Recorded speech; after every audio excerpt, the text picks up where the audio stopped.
Kita mo to. For only 29 pesos lang. Opo.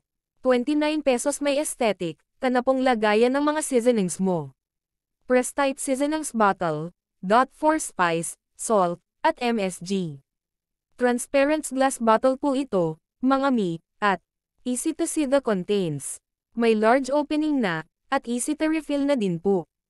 Available in 4 colors na din po, beige, yellow, green and pink. Capacity of 150 ml. Nako naman, check out na. Nandyan ang yellow basket sa baba, salamat.